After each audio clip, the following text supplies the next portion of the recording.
jëkkër sama ye. Donne-moi de l'argent, je vais l'amener à l'hôpital, je vais la prendre de l'argent. Ça va? C'est calmé? Modou. Ça va? Def. Tu calmes, je vais t'amener à l'hôpital.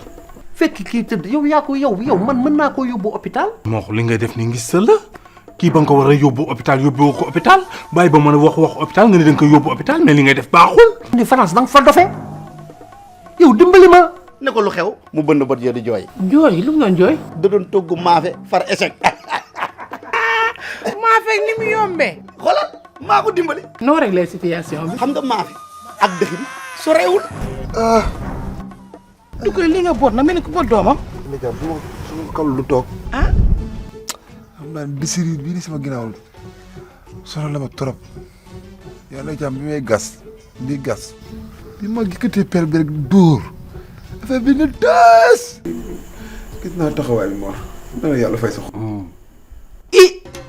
inna lillahi wa inna ilayhi rajiun sa malade bi daa mujj génn àddina dee na wa massa maa ngi fay ñëw. lan la. astu sama xarit bi yoroon malade ñu ne dafa mujj a dee. lu ko rey. mais médecin yi nee nañu dafa bañ a lekk après mu faible amatul doole mu dee. yàlla jàmm. lan la looy dee sama yaay. mais tuuti rek. Tu prépares quoi pour le malade? laa ko ça pour dukkure. Mais ça c'est pas bon. Hein? Ça c'est un massage d'animaux. Hein? Doucouré ressemble à un animal mais ce n'est pas un animal. xoolal laaxu bisaab mais laaxu bisaab fajul kii. yow bu ñu waxee yow Moodu nga baraayee ba wow koŋ. mais toi tu ressembles à un animal. man ba sama nga ne moo de. tëdd naa ba xaaju guddi dégg ñaari groupement yu yëngu. groupement. waaw ñaari groupement ñi taxaw fii ñi taxaw fii. groupement wala. yoo groupement yoo ku nekk gis na seen kilifa jàkkaarloog man naan doo fi nelawee du kure doo fi nelawee.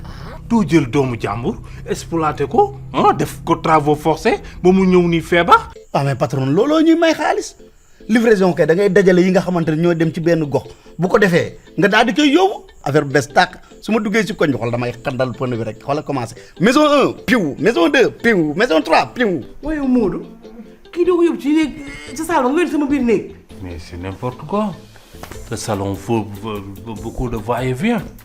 ma bëggoon nag ngay waxtaan ci togg jigéen ñi am na ñoo xamante ni mënuñu togg. wallaahi dëgg la de togg ñu ko fii jooy bari na de.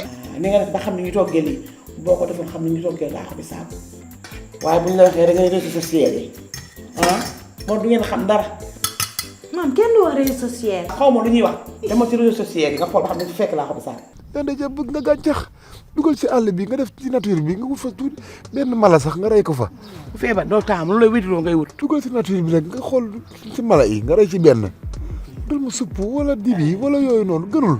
mais vous exagérez kii lu ko dal yéen a ko teg. si yéen a ko ngacculoo poos ba deseetul dara. si xam nga loolu man dama seen morom. man xoolal dama naqari deret. jublu jëw ma jëf ji nga waaw man dama naqari deret de. Dimanche à 21h sur ITV et sur la chaîne YouTube de Cristal Vision.